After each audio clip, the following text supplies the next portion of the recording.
Entonces, nuevamente gracias por participar de esta instancia. ¿Se me escucha bien, no? Sí, perfecto. Bueno, por participar de esta instancia que organizamos desde el Centro de Estudios y Participación Social de la ciudad de Villa Constitución. Agradecer la iniciativa de Mariana Bouvier y Omar Bouvier, que fueron los que impulsaron, nos trajeron la idea y fueron los que impulsaron llevar a cabo esta actividad.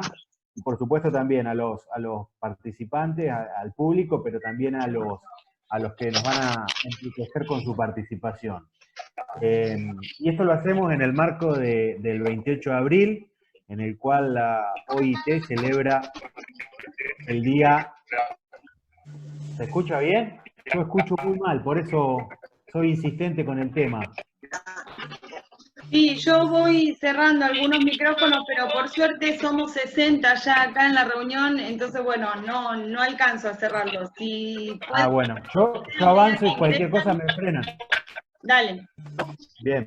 Bueno, les decía que la OIT celebra el 28 de abril, un día como hoy, el Día Mundial de la Seguridad y la Salud en el Trabajo, con el fin de promover la prevención de accidentes de trabajo y enfermedades profesionales en el ámbito del mundo.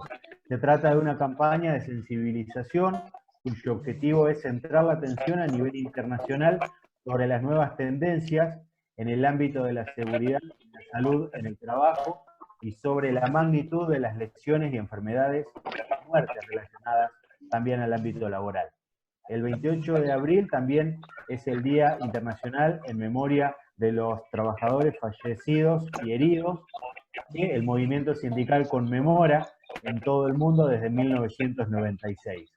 Su propósito es honrar la memoria de las víctimas de los accidentes de trabajo y de las enfermedades profesionales, organizando en esta fecha movilizaciones y campañas de sensibilización en todo el mundo. En el año 2003, la OIT se convirtió se involucró en la campaña del 28 a petición del movimiento sindical al tiempo de honrar, al tiempo honramos a los trabajadores fallecidos, heridos y valoramos y celebramos que estas lesiones y muertes no queden, mejor dicho, puedan prevenirse y reducirse, haciendo que este día sea un acontecimiento tanto de conmemoración como también de celebración. En la tarde de hoy, bueno, nos van a acompañar en esta charla Lilian Capone, que es neumonóloga y especialista en salud ocupacional, trabaja como asesora de la Federación de la Federación Sindicatos Químicos y Petroquímicos de la República Argentina y ocupa el cargo de secretaria de Salud Laboral de la CTA de la provincia de Buenos Aires. También ejerce la presidencia de la Comisión Mixta Provincial de Salud y Seguridad en Empleo Público de Provincia de Buenos Aires. Por otro lado, nos acompaña Silvina de Valle, que es psicóloga, que se desempeñó entre el 2008 y el 2019 en la Comisión Provincial para la Prevención y Erradicación del Trabajo Infantil del Ministerio de Trabajo y Seguridad Social de la provincia de Santa Fe. También nos acompaña Miguel Fiorito, que es licenciado en licenciado de Seguridad y Salud, presidente del Colegio de Higiene, Seguridad y Salud Ocupacional de la provincia de Santa Fe, y Carlos Rodríguez, que es médico especializado en medicina del trabajo, fue director general de Salud y Seguridad de Argentina en 2 oportunidades, se desempeñó desde el 2012 hasta el 2007 como gerente general de la Superintendencia de Riesgos de Trabajo. Entre el 2011 y el 2007 fue ministro de Trabajo y Seguridad Social de la provincia de Santa Fe. En esta tarea puso en marcha la Agencia Provincial de Trabajo Decente, las paritarias docentes, la participación de los trabajadores en salud y seguridad en el trabajo a través de comités mixtos, programas contra el trabajo infantil, etc. Es experto en salud y seguridad en el trabajo de la OIT y efectúa consultorías periódicas en países latinoamericanos. Es autor de distintas investigaciones, publicaciones y libros de la especialidad. Es docente universitario de la Facultad de Medicina de la Universidad Autónoma de Barcelona, de la UBA y de la UTN, entre otras, y es docente del Centro Internacional de Formación de la OIT en Torino, Italia. Bueno, estamos de acuerdo, podemos empezar dándole la palabra a Lilian para que nos comente sobre lo que hoy preparó para este encuentro. Bueno, buenas tardes a todos y a todos los compañeros. Un saludo especial a los Bouvier, que los llevo siempre en mi corazón. Y un saludo y un homenaje a un grande, al doctor Carlos Rodríguez, maestros de toda la vida, y aparte como persona, y bueno, aparte es amigo mío, así que lo quiero mucho. Es tanta vuelta. Bueno, en realidad, como siempre decimos, es un día de reflexión y memoria, no es un día de festejo, y más en este momento donde estamos atravesando, no solamente en el mundo, sino en nuestro país, una pandemia de una enfermedad infectocontagiosa que ha irrumpido bruscamente en la vida de todos nosotros. La verdad que es algo muy fuerte. Yo vivo en Capital, e ir caminando por las calles de Capital, poco, por la edad estoy más guardada que afuera, todos con barbijos, realmente parece una película muy, muy particular. Y en este contexto, quiero contar un poco el decreto de necesidad de urgencia, donde el COVID ha sido incorporado como enfermedad profesional por fuera del listado, porque cuando comenzamos con los primeros casos, que fue el 3 de marzo, lo primero que se escuchó es que las ART, ustedes saben que en el sistema de riesgos de trabajo en nuestro país es un sistema privatizado, lo primero que dijeron las ART es que no se iban a hacer cargo de ningún tipo de enfermedad, de COVID, habida cuenta que era una catástrofe mundial, y por lo tanto no había ninguna cobertura. Ahí nos empezamos a preocupar, puesto a medida que esto iba creciendo en nuestro país, y realmente veíamos las barbaridades que estaban ocurriendo en otros países como en China, después empezó España, Italia, Francia, Inglaterra, Alemania, Bélgica, el norte, entonces Estados Unidos, bueno, llegó un momento que obviamente tuvimos el diagnóstico de pandemia. En ese momento, lo que se planteó en la CTA es que el diputado Hugo Yasky presente en el Congreso un pedido para que la ley, que el COVID sea incorporado como enfermedad profesional a la ley. Obviamente, después entramos en cuarentena, el 20 de marzo el presidente da un DNU, donde plantea claramente que obliga al aislamiento social preventivo y obligatorio, con lo cual dice también en ese DNU que hay una serie de trabajadores, de actividades que deben ser esenciales para que el resto de la población haga ese aislamiento.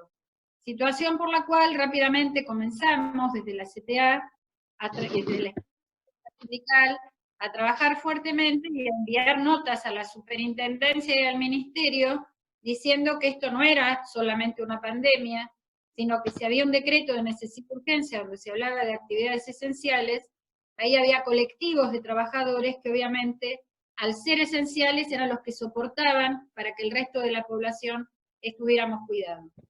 Lo primero que plantea la CRT es decir que esto es una enfermedad, que no era una enfermedad profesional, después dice que es una enfermedad profesional por fuera del listado, se planta ahí, nosotros inmediatamente enviamos un decreto de DNU, y sucintamente, después de muchas idas y vueltas, se logró que la enfermedad profesional sea reconocida por fuera del listado con dos palabras: en ocasión del trabajo, que esa es una palabra legal importante, y la presunción.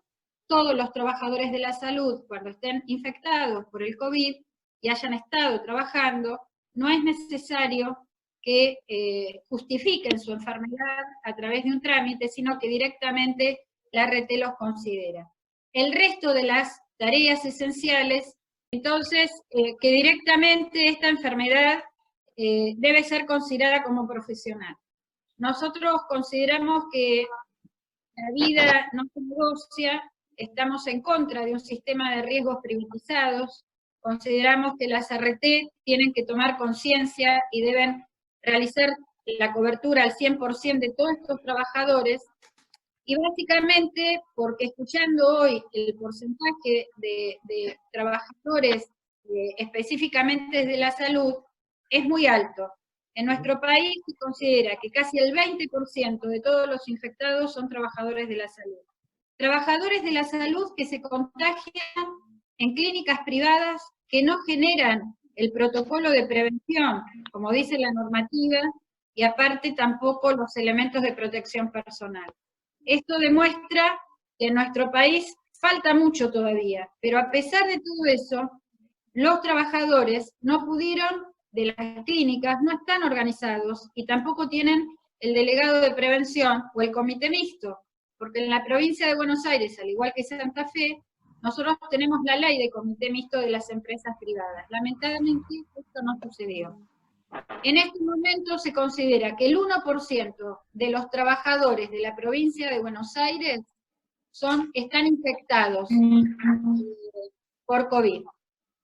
Obviamente todavía esto no empezó, por suerte y gracias a las medidas sanitarias que se han tomado, seguimos teniendo un compás de espera. Yo pertenezco a la CTA y estoy en el Comité de Crisis de la provincia de Buenos Aires con el ministro Goyán, y lo que sí se puede ver es que sigue habiendo una curva muy aplanada, muy chata, vamos a tener más muertos, vamos a tener más infectados, pero lo que nos está permitiendo esta curva aplanada, chata, es que no se sature el sistema de salud. Están llegando alrededor de 200 toneladas más de elementos, insumos médicos, elementos de protección personal de China. Y hay 200 toneladas más que probablemente vengan en un barco. Para ir cerrando, quiero decir que encontramos un país donde no había Ministerio de Salud, había Secretaría, donde lamentablemente el que fue secretario de Salud, el doctor Rubinstein, sigue haciendo declaraciones como si realmente él hubiera tenido ética y política sanitaria para nuestro país y no la tuvo. También debemos decir que nos encontramos con una provincia de Buenos Aires devastada, no sobre tierra, sino bajo tierra, y a partir de ahí se están construyendo, reconstruyendo programas, se están distribuyendo elementos de protección personal. No sabemos lo que va a pasar, esto es incierto, por eso nosotros consideramos que es importante el reconocimiento como enfermedad profesional a todos los trabajadores que están poniendo el cuerpo, la capacitación constante, sistemática, especialmente para la utilización de elementos de protección personal. Los trabajadores de la salud consideramos que nunca nos pasa nada, nos sacamos el barbijo y tomamos mate, pero lo más grave que tenemos los trabajadores de la salud es pluriempleo. Se hacen licencias en el hospital público y van a trabajar a las clínicas privadas porque si no, no les pagan el sueldo. Todo esto en esta crisis sanitaria, económica y social ha hecho que se ponga blanco sobre negro un virus muy chiquitito con muchas puntitas que se llama coronavirus. Para cerrar decimos, estamos en una guerra biológica, estamos dando batalla, los trabajadores nos estamos organizando codo a codo con el gobierno para salir de esta, porque de esta salimos todos. Hay 3 medidas hasta ahora, el lavado de manos, la distancia social, el aislamiento. Quédate en tu casa y la pasás bien y vas a estar sano. Gracias. Bueno, muchas gracias, Lilian. Bueno, buenas noches a todos y a todas. La verdad es que lo primero que quiero decir es, como decía recién Lilian, es agradecer este espacio para poder justamente el día 28 de abril pensar juntos la seguridad en el trabajo en tiempos de coronavirus y hacerlo junto a este panel de lujo con gente que valoro y que admiro. Así que para todos ustedes y para Carlos especialmente, Miguel y bueno, Omar, Mariana, Gonza, un gracias enorme y una alegría compartir esto con ustedes. Ustedes me dirán si tengo algunos minutos para hacer alguna primer exposición. Sí, Silvi. Sí, bien. Bueno, creo que el Centro de Estudios y Participación Social de Villa Constitución, organizando este encuentro, este espacio, fortalece esta idea que desde el año 2003 la OIT comienza a promover justamente valorar el cuidado de la salud y evitar los accidentes y las enfermedades profesionales en el trabajo. Hacerlo en este contexto de pandemia mundial, implica abordar algunas cuantas cosas de una manera multidimensional. Creemos que las consecuencias económicas, sociales,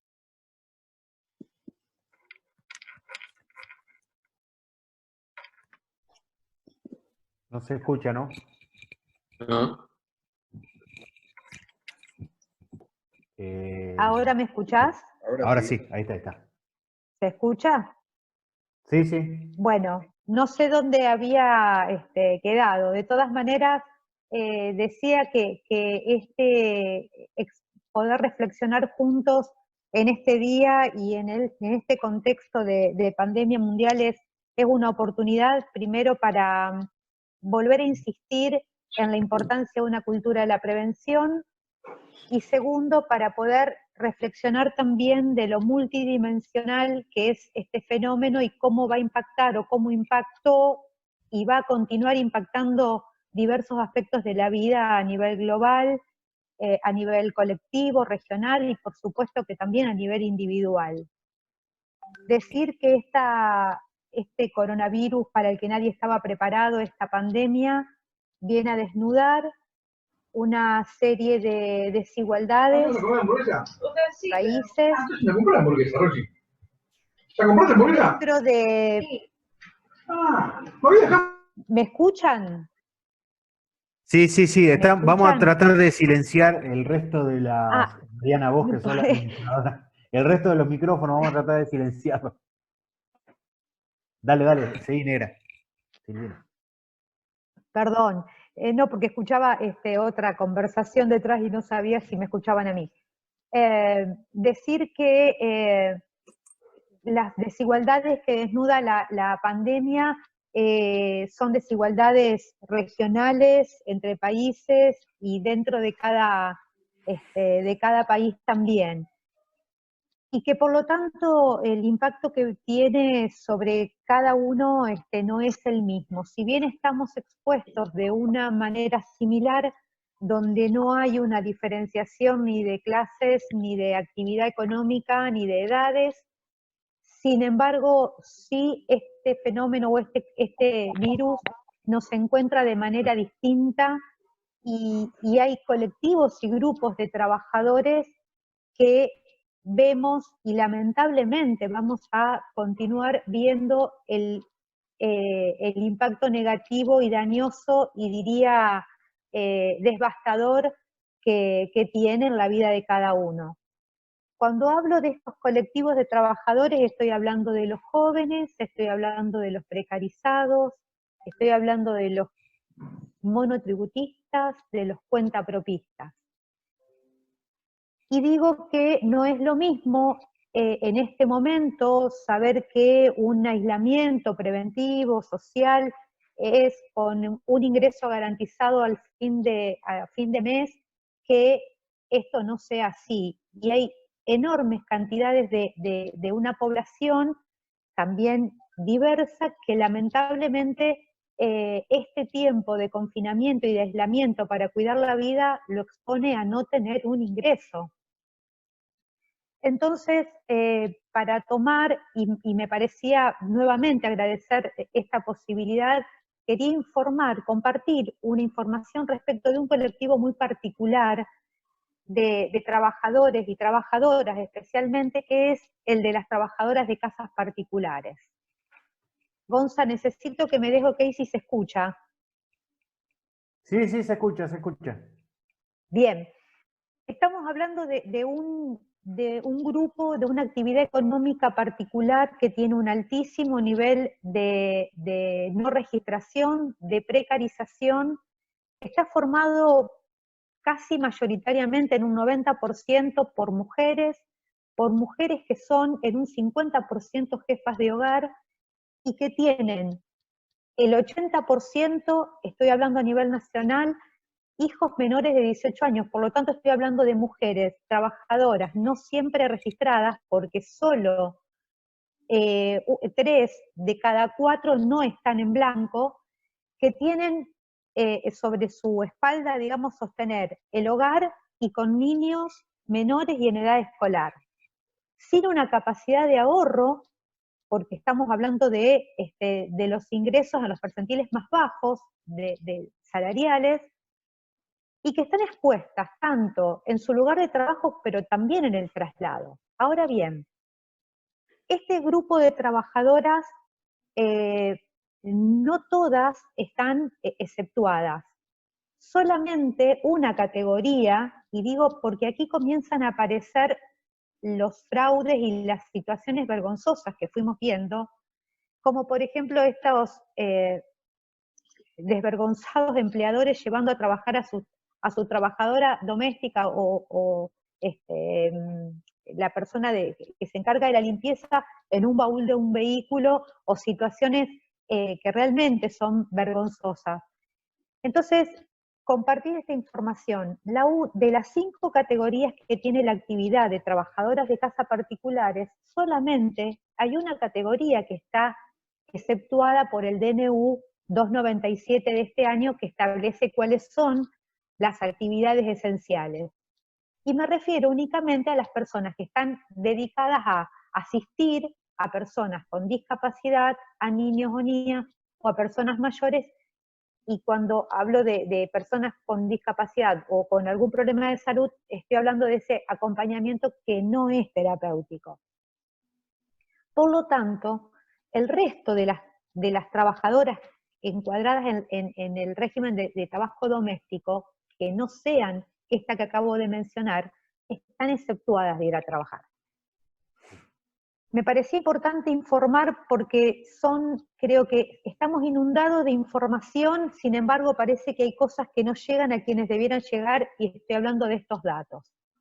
¿Por qué es importante señalar y hacer hincapié en esto? Porque, como recién se señalaba, las ART comienzan a reconocer como enfermedad profesional solamente aquellas actividades que sí están exceptuadas de continuar desarrollándose. Por lo tanto, si alguien no está encuadrado en una actividad exceptuada y tiene un riesgo inminente, un contagio, mejor dicho, esto no va a ser reconocido como una enfermedad profesional. Decir que, bueno, las medidas que se han tomado a nivel nacional, como el ingreso familiar de emergencia, mitiga en parte a este grupo enorme de trabajadoras que al no estar registradas no cuentan con un ingreso y por lo tanto sin la posibilidad de una licencia con goce de haberes. Voy a tener, y en tal caso, después, si hay alguna consulta, por supuesto que lo vamos a conversar, pero antes de tener esta exposición no quiero dejar pasar que hasta que el mundo se anotició del coronavirus, la OIT, al celebrar sus 100 años, había establecido para este año tomar como eje de agendas públicas el tema de la violencia y el acoso en el mundo del trabajo. Y digo porque también aquí por delante nos queda una gran tarea de manera tripartita, con el diálogo social indispensable para poder construir ambientes laborales libres de violencia. Dejo aquí y en tal caso después contestamos las preguntas. Bueno, muchas gracias, Silvina. Ahora, sí, por supuesto, recuerden ir escribiendo acá en el chat para que lo podamos ver todas las preguntas o dudas que tengan. Ahora lo vamos a escuchar al licenciado Miguel Fiorito, que es presidente del Colegio de Higiene y Seguridad y Salud Ocupacional de la provincia de Santa Fe. Miguel, ahí te estamos viendo. Bueno, te escuchamos. Hola, ¿qué tal? Buenas tardes. Bueno, ustedes me avisan si se corta o algo, porque bueno, acá tengo bastante complicaciones con el tema de la conexión. Un poco para aportar el Día Mundial de la Higiene y Seguridad, nosotros estamos atravesados por una resolución acá en Santa Fe, por una resolución que es la 4120 con respecto a los protocolos. Hemos tenido bastante inconveniente con el tema de la sobreinformación. Como colegio rápidamente salimos a armar una herramienta para los profesionales, porque bueno, esta sobreinformación tuvimos que ordenarla, porque había mucho que era veraz, otra que era falsa, en un principio, y después mucha sobreinformación. Entonces lo que hicimos fue rápidamente armar una herramienta para los profesionales para que puedan trabajar en consecuencia con respecto a los protocolos. Después, bueno, hubo un cambio de directivas. Ustedes me dicen si se escucha bien. Nosotros como colegio, como había dicho anteriormente, con respecto a esta resolución 41 y sus 16 artículos de protocolos y de control en empresas que ya están exceptuadas y las que se van a ir exceptuando ahora, bueno, tenemos una participación fundamental, pero bueno, lo que vimos es que anteriormente a esto, y posteriormente también, en realidad, había mucha desinformación por la cantidad de información. Lo que hicimos para traer un poco de tranquilidad como colegio fue armar una herramienta que no es ni más ni menos que algo muy sencillo, pero que está hipervinculado a las páginas oficiales específicas sobre los protocolos y sobre todo el tema de actuación reglamentaria, bueno, cartelería, biblioteca, etc. La verdad que esa herramienta está funcionando muy bien para los profesionales, pero seguimos teniendo algún tipo de inconveniente con respecto a la información. En un principio se exigía que estuviera firmado por profesional de higiene y seguridad. Después esto salió de otra forma, que no era obligatorio. Bueno, la cuestión es que ahí dando vuelta un pequeño ruido, y nosotros estamos tratando de ser eficientes con respecto al tema de la información. Dicho esto, también empezamos a trabajar como colegio con algunos senadores, en este caso Constitución, Iriondo, y creo que se van a sumar algunos más, para dar capacitaciones a las comunas y a los municipios y a los referentes que ellos van a poner o sea, ellos, según la resolución 41, están como organismo contralores. Tienen que saber exactamente qué es lo que tienen que mirar por el ojo clínico, digo, nuestro, siempre hablando del colegio, ¿no? Está también la parte de servicio de medicina en el trabajo. Yo siempre hablo desde la parte de higiene y seguridad. Y bueno, empezamos a trabajar fuertemente en esto, también le preparamos una herramienta para los presidentes comunales y los intendentes, y bueno, en este mismo momento, mientras nosotros estamos hablando, se están dando otras capacitaciones a estos referentes en los distintos departamentos, en los distintos comunas y municipios, para poder habilitarles justamente esta herramienta y qué es lo que sobre qué tienen que trabajar. Esto ya más específico. Después, bueno, con respecto al coronavirus, ¿cómo vemos nosotros que afectó, en este caso, a la profesión? Nosotros, bueno, acá hay muchos que yo conozco que estuvieron en la lucha del proyecto del colegio. Lo veo a Gerardo, a Mariana, los veo a todos, no quiero a Carlos.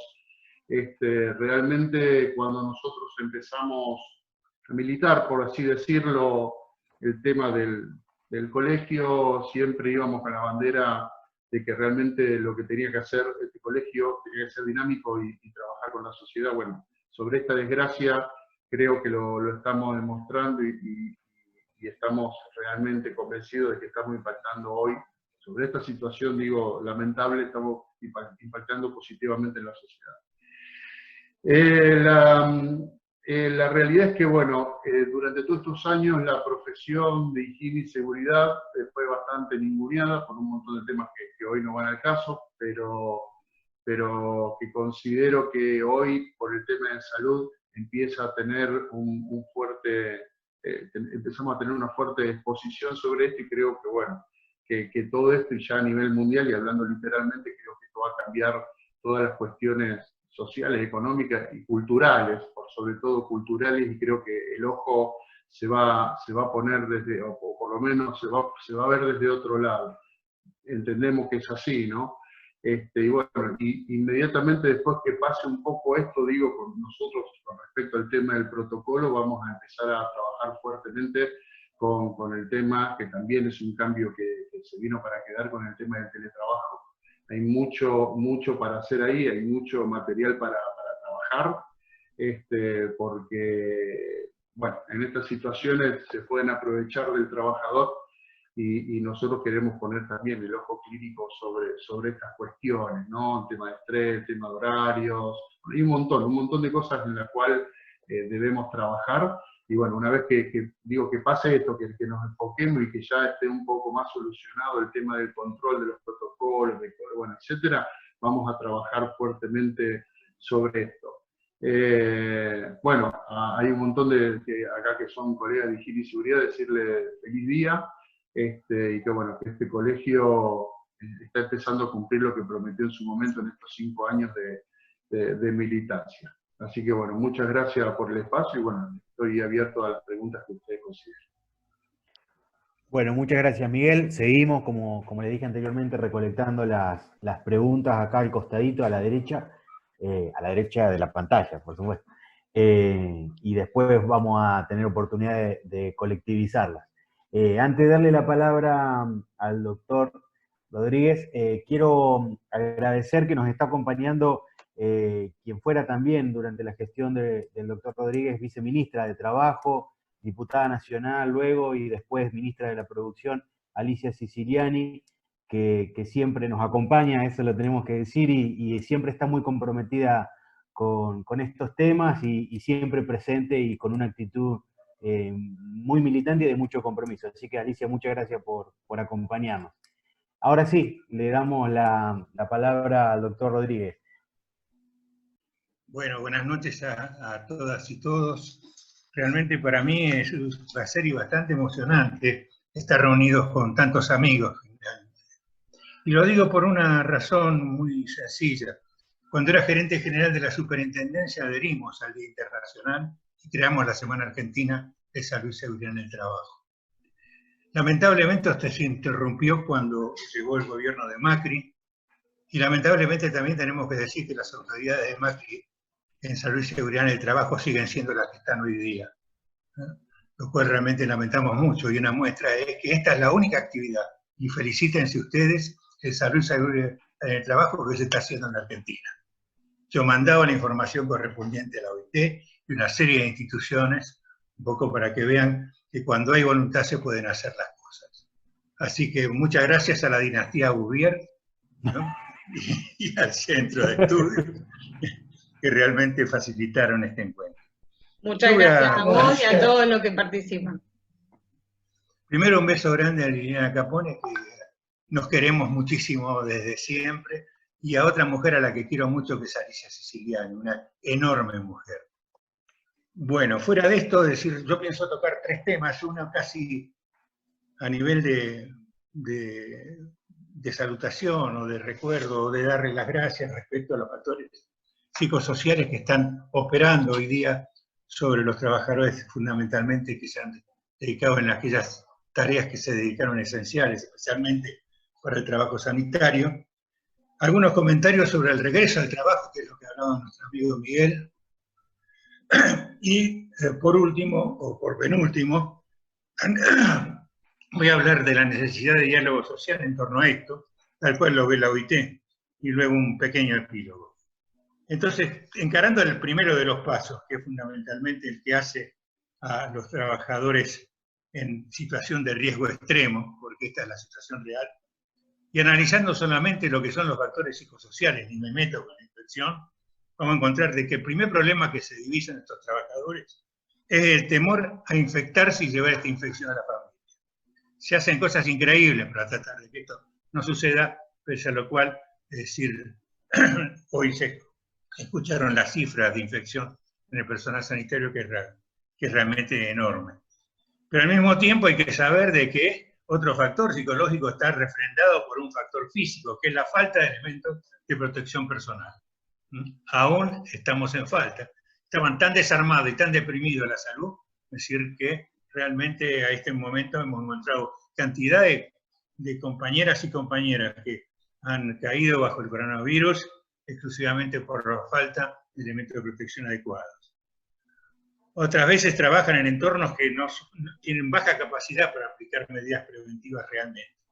Y tienen, sin ninguna duda, una mayor carga de trabajo. Y van a tener más. Porque en la medida que hay bajas o reducción de personal, se hacen turnos más largos, más consecutivos. Y todos los que alguna vez nos ha tocado alguna juerga de estas, sabemos que se puede pasar 24 horas al pie del cañón. Están reducidos, por lo tanto, también los periodos de descanso. No es raro que aumente la violencia y el acoso laboral en estas circunstancias. Y es un tema que, como decía Silvina, es decir, hay que mirarlo con mucha atención.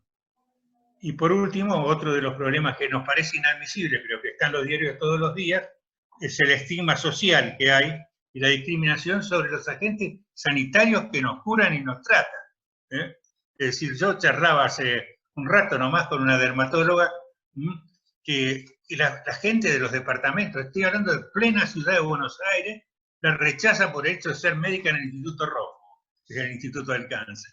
Es decir, pasan cosas de estas. Entonces, lo que estamos viendo en estos trabajadores es mayor fatiga y estrés, con repercusiones negativas en la salud y en el bienestar mental, y seguramente vamos a ver más accidentes y más enfermedades del trabajo en estos colectivos. Yo lo que quiero es saludarlos y agradecerles. No deben ser héroes, deben ser gente a las cuales tenemos que proteger, para eso existe la prevención. En segundo lugar, haciendo una breve referencia a lo que va a ser, yo soy siempre un tipo positivo, que ve las cosas para adelante, bien y no mal, si lo que va a ser la reinauguración del trabajo, que poco a poco está apareciendo en sectores, hay algunas cosas para decir que se deben obligatoriamente hacer. A veces se les llaman protocolos, pero protocolo no siempre es lo que luego se lleva a la práctica. Entonces, lo que uno debe recordar es de que el primer objetivo que tiene el protocolo, como quieramos llamarlo, el primer paso, es suprimir la transmisión en los nuevos trabajos y conservar a los trabajadores sanos y saludables. Esto comienza cuando se va a abordar la situación por conocer la situación en la zona. Es muy importante que conozcan la densidad del problema en la zona en donde esté la empresa en la que van a trabajar. Y el punto de partida es la evaluación de riesgo. Si ya la habían hecho, vuelvan a hacer, porque seguramente las cosas cambiaron. Cambió el layout, cambiaron procesos, cambiaron otras circunstancias que hacen necesaria hacerla. Y fundamentalmente involucrar a los trabajadores en esta tarea. Si no están los trabajadores involucrados en la evaluación de riesgo no se hizo. En segundo lugar, es decir, una vez que uno ha visto esto, es decir, lo que debe tratar de hacer es una especie de plan de acción, en el cual el primer objetivo es minimizar la exposición al COVID-19. En este sentido, la primera medida es tener los menos trabajadores posibles, o sea, solicitar que solamente estén los trabajadores esenciales. Todo trabajo que se pueda hacer por teletrabajo deberá hacerse por teletrabajo. Yo sé que el teletrabajo tiene sus propios problemas, pero gracias a la investigación científica hoy sabemos cómo hacer teletrabajo bien. Lo que no siempre convencemos a los empleadores de tener a la gente en blanco haciendo teletrabajo y con todos los servicios. Hay que reducir el contacto físico, la regla de los 2 metros, ¿no? 1,60 m, mejor 2 metros, entre personas. Inclusive se aconseja la institución de barreras entre unos y otros. En el supuesto caso que hubiera una necesidad extrema de contacto y que la barrera no sirva, se admite en la Unión Europea hasta 15 minutos, pero no más de 15 minutos. O sea que este es un elemento central. 2, hay que tratar de evitar que vuelvan al trabajo trabajadores particularmente sensibles. Después vamos a hablar especialmente, no estoy hablando solo de los trabajadores que escuchan todos los días, los que tienen cáncer, los que tienen enfermedades cardiovasculares, los que tienen diabetes, sino de otra gama. Disponer de agua, jabón y desinfectantes como elemento alimentario y un baño al cual ingrese una sola persona por vez. Estos son cuidados que no van a servir para nada si utilizamos transporte colectivo, y esto es una limitación. El empleador ha de hacerse cargo de alguna forma de la forma de trabajo, de transporte de los trabajadores, de manera que las distancias entre ellos se mantengan. Y allí es muy posible que en la vuelta al trabajo vuelva también la gente que ha estado de alta, porque hay mucha gente, por suerte, decir que se ha recuperado. Pero hay que saber cómo vuelve esta gente. Una de las cosas que más se ve es una frecuente disminución de la capacidad pulmonar de esos trabajadores. Con lo cual, hay que tener mucho cuidado a la hora de hacer transporte de cargas o esfuerzos innecesarios. Juntamente a esto hay debilidad muscular, más grave cuanto más se haya pasado en terapia intensiva. La mayoría de los problemas que encontramos en los trabajadores enfermos que ahora están de alta son los trabajadores que han pasado por terapia intensiva. En ese sentido, a tanto que existe un síndrome, que se llama síndrome de cuidados o de terapia intensiva, y que afecta del 30 al 50% de quienes estuvieron ahí dentro. ¿Y ese síndrome qué es? Es estrés postraumático, una cosa que conocen, ¿no es cierto?, en otras circunstancias también. Los datos muestran, además, que hay problemas en la memoria, problemas en la concentración y dificultad para resolver problemas, de forma tal de que se está atacando también, ¿no es cierto? Partan de la base siguiente: esta es una enfermedad desconocida. No sabemos casi nada de ella. Entonces, estos son algunos adelantos científicos de lo que sabemos que está pasando en la gente, en un porcentaje de la gente con alta. Lo que sabemos también es de que aproximadamente la mitad de los pacientes van a necesitar un año para volver al trabajo cuando estuvo en terapia, y un tercio probablemente jamás regresen al trabajo. O sea que estos son cuidados indispensables que tiene que tener en la cabeza el preventor o el prevencionista que vaya a trabajar, ¿no es cierto?, en la reiniciación de tareas o en nuevas empresas. El tercero de los puntos que quería abordar era la necesidad de diálogo social. Este tema no lo resuelve el Ejecutivo solo, no lo resuelven solo los empleadores ni los trabajadores. Entonces hay que tener clara la necesidad de una organización tripartita. Hoy comentaba que a mí me tocó hacer en su momento esa organización en la provincia de Santa Fe. Esa organización debiera ser nacional y ya debiera estar funcionando, ¿no es cierto? Y lo que tienen que hacer cada una de las partes lo ha marcado muy bien la OIT, diciendo que los empleadores deben cooperar con el gobierno para elaborar medidas de política que propicien la capacidad de recuperación y la sostenibilidad de las empresas, porque también nos importa esto. Deben aplicar los consejos proporcionados por las autoridades nacionales y locales. Deben comunicar la información importante a los trabajadores. Deben elaborar un plan de continuidad de las operaciones. Deben identificar y mitigar los riesgos al lugar de trabajo que se deriven del brote y promover la higiene en el lugar de trabajo. Los trabajadores y sus organizaciones, en primer lugar, participar en la toma de decisiones y en las respuestas políticas a la epidemia. ¿Se entiende? Voy a repetirlo. Participar en la toma de decisiones y en las respuestas políticas.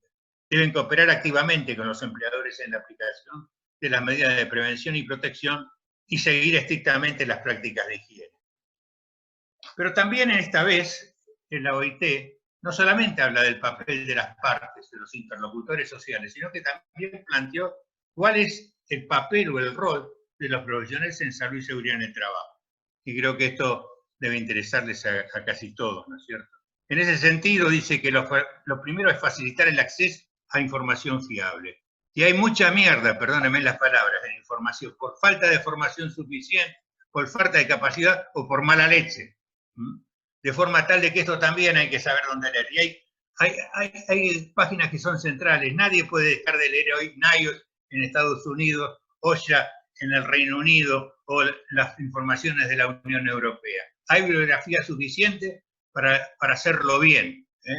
Hay que poner el culo en la silla, leer todo lo posible, porque hoy día, encerrados además, tenemos mucho tiempo para hacerlo y para hacerlo bien. Entonces, facilitar el acceso a la información fiable pasa primero porque nosotros tengamos información correcta.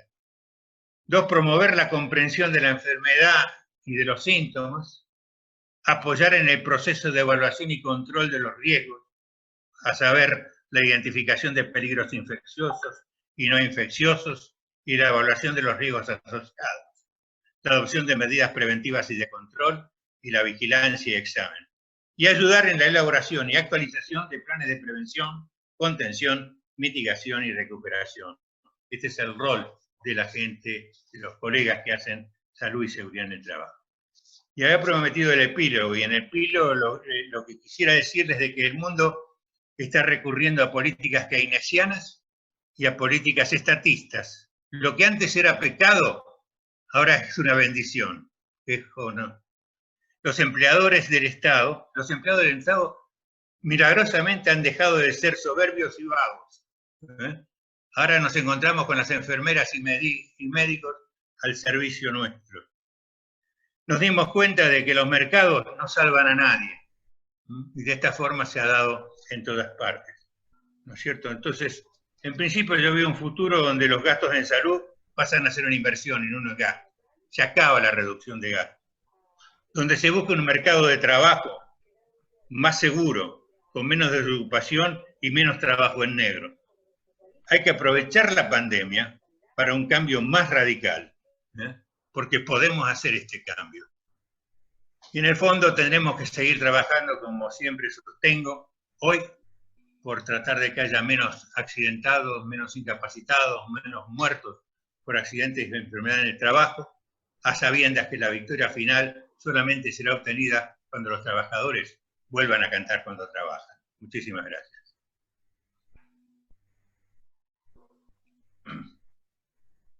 Bueno, muchas gracias, Carlos. Brillante, como siempre. Vamos a empezar, Mariana, no sé si querés tomar vos la lectura de las preguntas o los disparadores y después vamos distribuyendo la palabra según tu criterio, si te parece. Dale. Bueno, uno dice, a ver, Gerardo, la pandemia del COVID-19 tiene origen como las que han dado anteriormente COVID-15, gripe porcina, gripe aviar, muchas otras en la modificación de las condiciones, el hábitat, la deforestación, los agrotóxicos y la agricultura industrial. Es definitiva el cambio climático. Sin embargo, los líderes mundiales, bueno, habla de Macron y me deja 3 puntitos. Coincido totalmente con lo que dice. No sé si alguno quiere hablar algo, pero en medio ambiente... Creo que estamos todos de acuerdo con eso. Sí. En realidad, Mariana, le di enter y después seguía un poquito más abajo. Sí, acá, pero bueno, Gerardo, discúlpame. Sí. Creo que acá dice, cuando habla de los líderes, dice, hablan sobre el origen de la pandemia. Es esto, ¿no? Se habla de un enemigo invisible, cuasi bélico, algunos en su afán instalar gobiernos de tinte autoritario, y no se habla de las causas de esta pandemia, de las anteriores y de las que vendrán. Debemos discutir un sistema productivo mundial y la destrucción de los recursos naturales. No sé quién quiere tomar... Es eso, Gerardo, ¿no? No sé quién quiere... Sí, un poco lo que me llama a mí la atención y me preocupa es que los líderes mundiales y los líderes nacionales también no hablan de las causas de esta pandemia y de las pandemias anteriores que tienen que ver con la agronomía industrial, de la deforestación, y este tipo de pandemia entiendo yo de que, así como ocurre esta, dentro de 20 años, de unas décadas, ocurrirá otra, pero no atacamos las causas que en definitiva tienen que ver con el cambio climático. No sé, Carlos, si coincidís. Mira, no sé si la causa directa es, pero que hay que atacar el cambio climático no me cabe ninguna duda. Y cuento de todos los males. Lo demás, está tan grande la discusión. Hoy un premio Nobel dijo de que este fue un bicho creado por el hombre.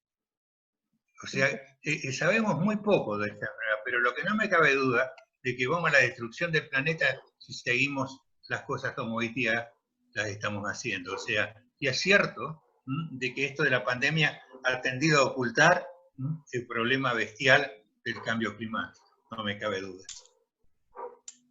Bueno, Leopoldo dice, en la actividad de comercio estamos... Perdón, Gerardo, ¿querés agregar algo? Bárbaro. No.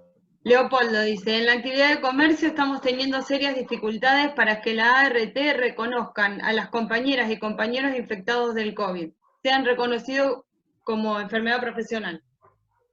¿Cómo se debe actuar en ese caso? Cuando sabemos que la ART son medio reticentes a pagar las cosas, ¿cómo tiene que actuar un trabajador en el caso de que no le quieran reconocer el COVID como una enfermedad profesional? ¿Puedo ampliar algo? Permiso, buenas tardes. Sí.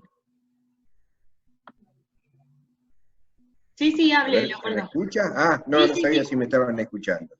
Bueno, en principio creo primero, gracias por dejarme participar. Como me presenté, soy el secretario de Higiene, Medicina y Seguridad en el Trabajo del Sindicato Empleado de Comercio de la Capital Federal. Y dentro del amplio espectro de nuestros afiliados tenemos una actividad que está libre de ser realizada, fundamentalmente la comercialización de productos alimenticios. Tenemos una lucha constante y diaria, primero con los empleadores, para que realicen todo este famoso protocolo del distanciamiento, el alcohol en gel, el famoso líquido para trapear el piso y los baños, estamos permanentemente sobre eso, y como entre las cosas brillantes que dijo el doctor Rodríguez, lamentablemente la superintendencia creo que quedan resabios todavía de la gestión del gobierno anterior. Esto hace que creo que es uno de los puntos por los cuales tenemos la dificultad que nos reconozcan algunos compañeras y compañeros como enfermedad profesional cuando tienen el contagio del COVID-19. Con el agravante, que tenemos una lucha diaria y constante, que muchos empleadores esconden al trabajador o a la trabajadora que se contagia, los mandan a una clínica propia, los mandan a la casa, no les permite que denuncien bajo amenaza. Bueno, es una lucha diaria que tenemos tanto con los empleadores como con la superintendencia o algunas ART que se hacen muy engorroso y niegan los trámites para que aquellas compañeras y compañeros afectados del COVID-19 sean reconocidos como enfermedad profesional.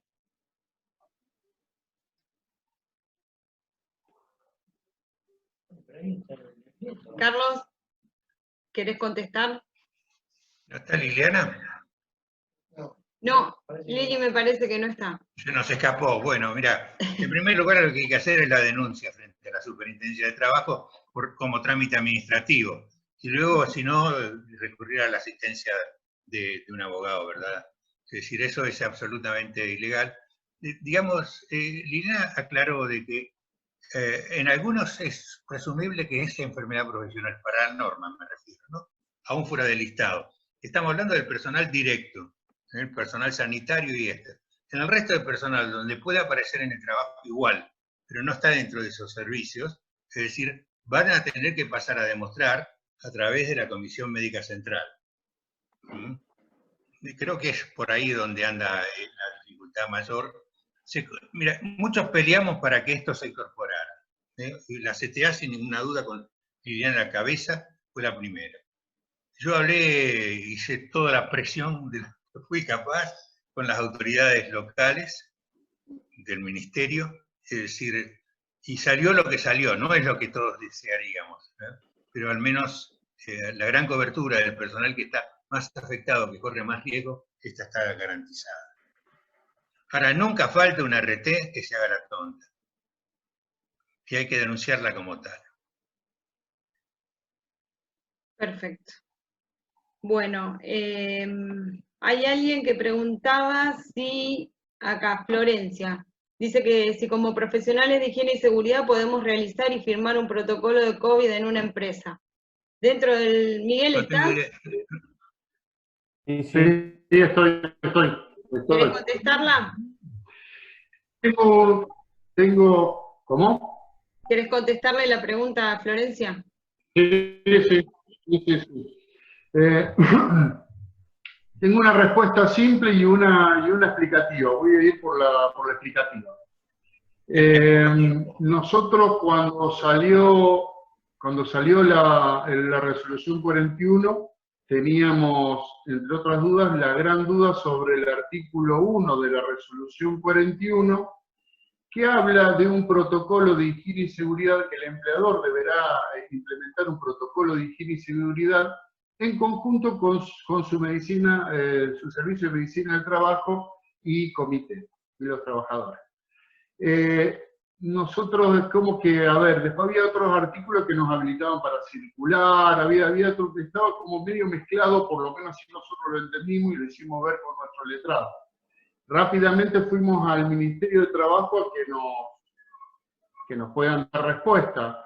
La respuesta fue que sí, que tenía que estar firmado por el profesional de higiene y seguridad y que, bueno, que debería ser así. Pero en el transcurso del tiempo salieron a decir a los medios de comunicación, en este caso el ministro Zuckerman, de que no era obligatorio la firma de... yo siempre hablo de higiene y seguridad, no estoy tocando medicina del trabajo. Esa es otra cosa. Que no era suficiente, o sea, no hacía falta, que lo podía confeccionar cualquier empleador el protocolo de higiene y seguridad. Nosotros seguimos buscando la comunicación oficial del Ministerio de Trabajo, que me dijeron que no era necesario. Yo les manifesté que bueno, que había hecho esta misma consulta hacía 2 semanas atrás y que lo que nos habían dicho era otra cosa, que por favor nos ordenemos con respecto a la comunicación, porque bueno, todos los profesionales habían salido a firmar los protocolos y la realidad es que no queremos problemas administrativos y penales. Entonces, bueno, esto también lo consultamos con nuestros letrados para evacuar esa duda y nos dieron autorización del Ministerio de Trabajo de que digamos de que no era necesario que lo confeccionara un profesional de higiene y seguridad, y que si lo hacíamos y lo firmábamos, no íbamos a tener ningún tipo de problemática, digo, administrativa penal. Y nosotros nos tratamos de asegurar sobre todo eso, porque bueno, realmente era mucho ruido la información que había, y nos estaba complicando bastante todo. No sé si me explico lo que quiero decir. Entonces, ante esa ambigüedad, salimos a decir eso, que fue lo que nos autorizaron. Pero bueno, eso es lo legal, ¿no? O sea, la respuesta ahora la sencilla es: no es necesario que lo firme un profesional. Después está...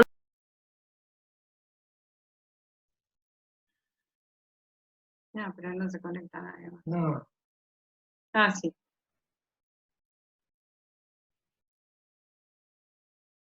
¿Conectan? Sí, están volviendo de a poco.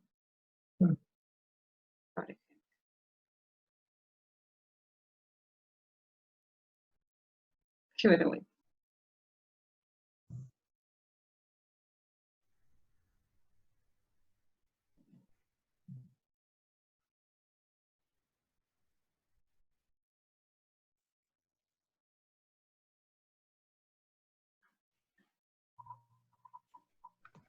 Cada vez más rápido lo estamos haciendo. Ya está, estamos entrenados ahora.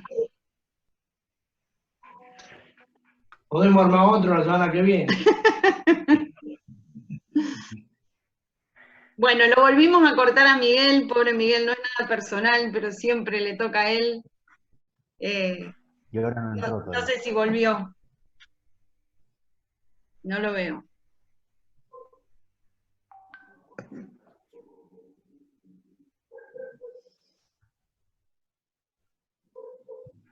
No lo veo si volvió Miguel. Miguel, ¿volviste?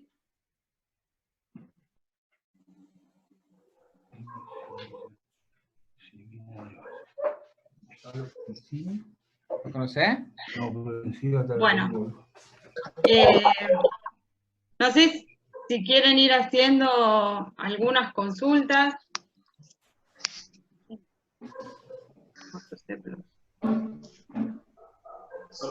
¿Alguien tiene alguna pregunta para hacer? Yo quiero hacer un comentario, ¿puedo? Sí. Mientras se engancha Miguel. Sí, dale, Alicia. ¿Cómo les va? ¿Cómo estás, Alicia? Ahí el compañero... Bien, muy bien, un gusto. Y yo también estoy un poquito emocionada. Ahí el compañero hacía reflexión a las cuestiones ambientales y Carlos decía que era una persona positiva y que creía que era una oportunidad de cambio. Yo también, porque cuando nosotros hablamos de la salud vegetal o de la salud animal, y ahora hablamos de la salud humana, tenemos que entender, y vos, Carlos, eso me lo enseñaste, que es una sola salud. No hay una salud separada. Entonces, a mí me tocó en estos últimos 2 años ver todo el sistema productivo de Santa Fe y la producción de alimentos, el uso de los fitosanitarios. Y ese es un tema clave. Yo creo que es una gran oportunidad ahora con esta pandemia poder discutir la forma que producimos alimentos, que pasan de con los virus zoonóticos, que pasan de los animales a los humanos, o cómo creamos cuestiones ambientales en la producción de alimentos. El año pasado hicimos una muy tímido reunión donde juntamos a médicos, a veterinarios y a ingenieros agrónomos. Yo creo, Carlos, que tenemos que enfatizar eso y profundizar ese debate, y lo vamos a seguir promoviendo para ver que las condiciones de trabajo también, y la salud y la seguridad, está con el entorno, con la producción de alimentos y con todo el sistema. Nada, quería hacer ese comentario y conversarlo y pedirle a Carlos alguna reflexión de este sistema de salud y el uso de los antibióticos en la producción de carnes. Lo hemos visto y vi la Organización Mundial de la Salud y toda la Unión Europea cómo está poniendo el foco en el uso excesivo de los antibióticos.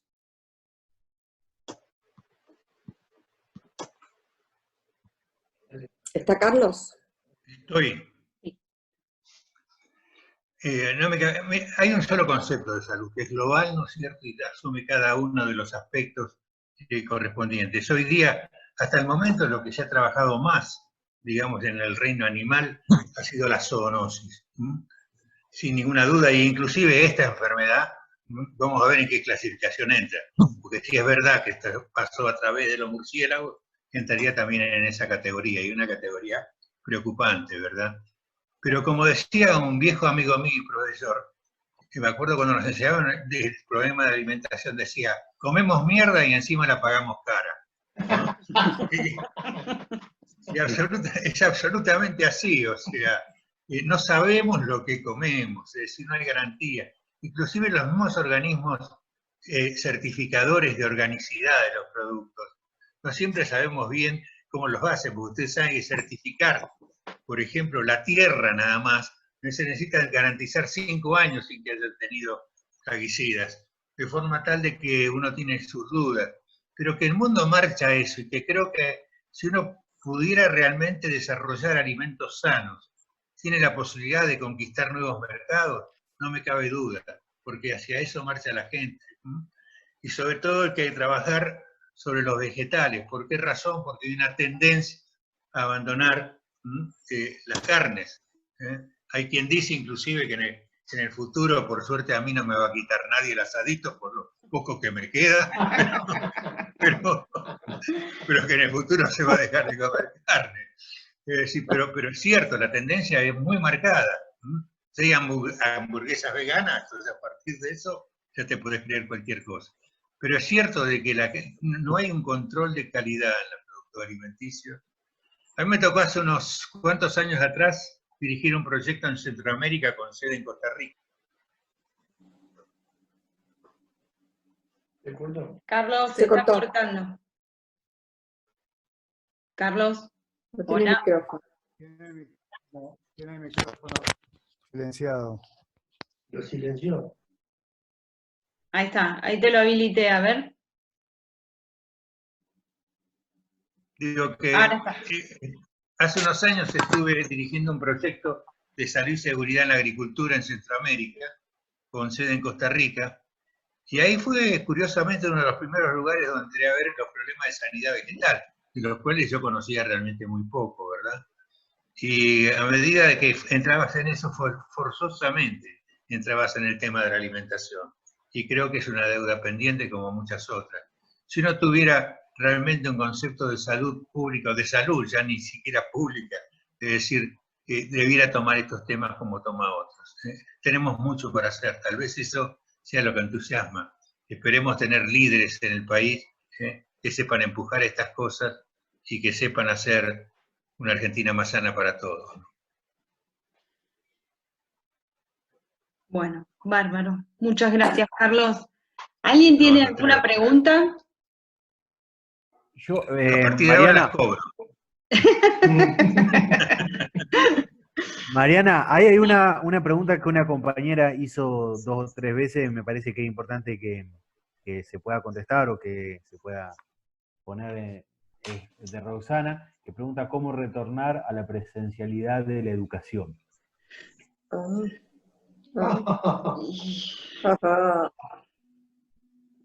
Creo que es la pregunta del millón en este momento, porque no está claro ni cuándo vamos a volver a las clases, ni de qué forma, pero no sé si... A mi parecer me importa 3 cominos que mi hijo, si lo tuviera y fuera pequeño, ahora son mis nietos, pierdan 1 año.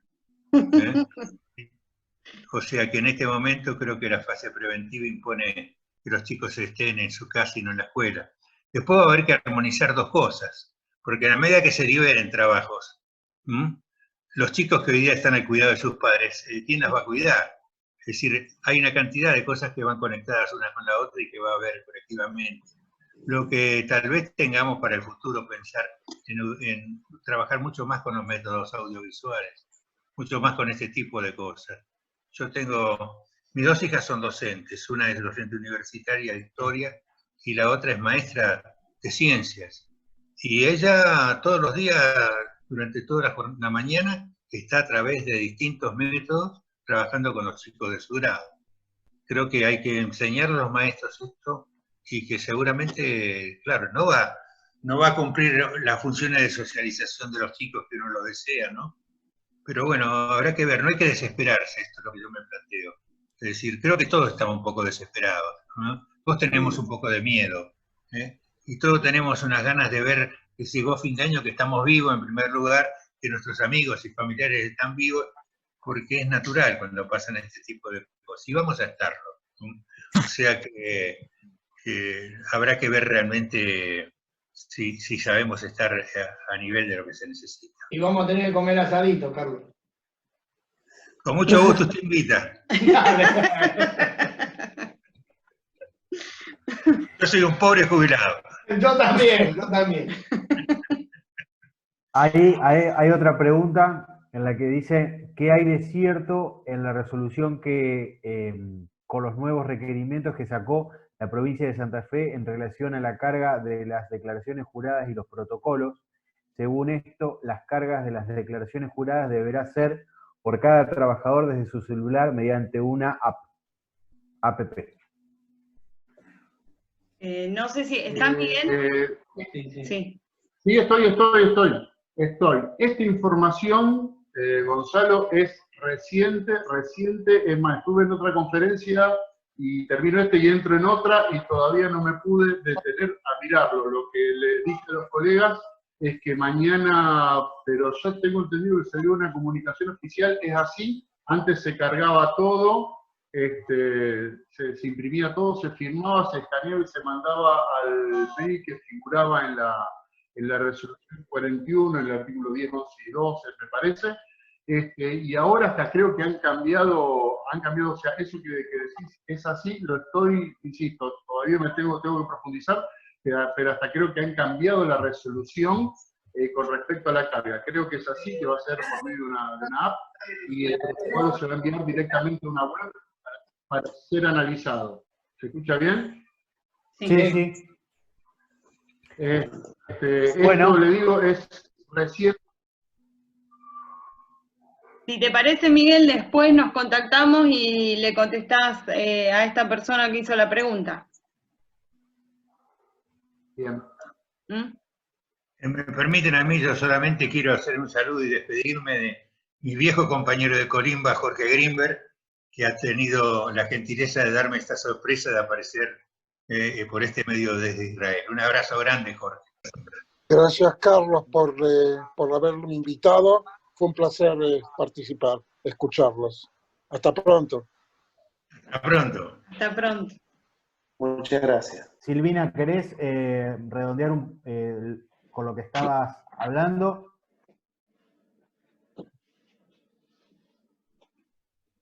No, Omar, ¿le podés habilitar el micrófono a Silvina? A ver ahora. Ahí me lo habilité yo. Ahí está. Ahí está, dale. Bueno, no me silencien, Omar. ¿Se escucha? Sí. Bien, bueno. Gonzalo, creo que lo que intentaba señalar rápidamente era el efecto devastador que tiene sobre el empleo este fenómeno mundial, y que lo que hace es profundizar desigualdades ya existentes. También decir, y aprovecho este segundito en dar esta impresión de que no da lo mismo un Estado presente y escucho un montón de charlas atrás.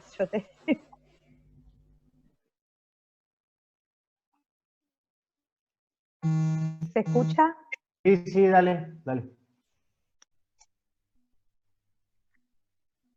Lo que decía es que no da lo mismo contar con un Estado presente para garantizar el acompañamiento no solo a los trabajadores, sino también a esos empleadores. Cuando yo a los empleadores especialmente estoy hablando de aquellos asalariados que con esta enorme retracción de la economía no tienen ingresos ni la posibilidad de sostener por ejemplo, sus trabajadores. Y digo, no da lo mismo porque el Estado, por ejemplo, y esto es algo que vengo escuchando en ámbitos cercanos, lamentablemente es necesario que este acompañamiento a través de subsidios o de recursos económicos diversos puedan ser un poco más ágiles, ya que las urgencias son enormes. Y me parece que este es un desafío en este momento para cuidar tanto a la que da empleo como a los propios trabajadores, por supuesto. Y bueno, esto de la salud y la seguridad, uno por ahí, hay números, uno escucha que se mueren 500 personas al año por ir a trabajar o en accidentes laborales, y uno no toma real dimensión de que la persona está perdiendo la vida o está sufriendo una alteración en su vida porque tiene algún tipo de incapacidad por el simple hecho de ir a ganarse el sustento. Entonces, bueno, nosotros tenemos que hacer hincapié cada uno desde su lugar para poder lograr cambiar estas condiciones, y además tenemos que pensar que si en la estadística dice 500 personas perdieron la vida en accidentes laborales o en enfermedades profesionales, atrás de todas esas personas tienen a los familiares, a los amigos, entonces ese número se multiplica por 4, por 5, por 6 o por los que sean, y no son solamente esos 500. Se ve un montón de gente afectada por los problemas en el trabajo. Perdón. Sí, hola, ¿te escucha? Perdón, Analía Ratner de la bancaria. ¿Cómo estás? Hola, Carlos, ¿cómo estás? En principio, Mariana, agradecer la iniciativa. La verdad es que es muy productivo escuchar cada una de las exposiciones, las ideas, los comentarios. Y para mí un placer escucharte en estos momentos, porque si bien tengo el beneficio, el placer de tenerte bastante seguido, Carlos, en estos momentos tan difíciles, donde realmente se ve todo lo que hemos charlado y conversado en esas mesas durante horas, digo, cuán importante y cuánto te agradezco la participación que has tenido con nosotros, el impulso que le das a los comités. Desde la bancaria estamos haciendo un esfuerzo enorme y creo que hemos podido, hoy vemos que las medidas de seguridad se están dando gracias a la fuerza que tienen esos comités que tanto impulso ayudaste a dar. Así que bueno, agradecerte esos, que sepas de que desde el Banco Municipal también está Alfredo en la sala todavía, quien es el secretario general de nuestra interna como Banco Municipal. Es impecable el trabajo que se ha llevado adelante con respecto a la salud y la seguridad de los compañeros, y también así también como de los clientes y usuarios, y creo que en eso tenés mucho que ver. Muchas gracias a todos. Bueno, para cerrar, comentarles que primero, disculpa por los inconvenientes que se generaron en el medio, esas 3 salidas que tuvimos, pudimos engancharlo rápido. Para los que quedaron en el camino, Mariana estuvo grabando la conferencia, cosa que vamos a editar y la vamos a subir, así que pedirles que a los que sepan que quedaron en el camino puedan verla finalizada, puedan ver lo que quedó de, digamos, el resto de la conferencia. Y una vez más, gracias a los participantes, a los expositores, por enriquecernos con su aporte, con su mirada, a Mariana y Omar por su iniciativa, que la verdad que fue muy buena. Y bueno, y a disposición, y como decía Omar, a seguir trabajando por cuidar lo conquistado y por supuesto ir por más.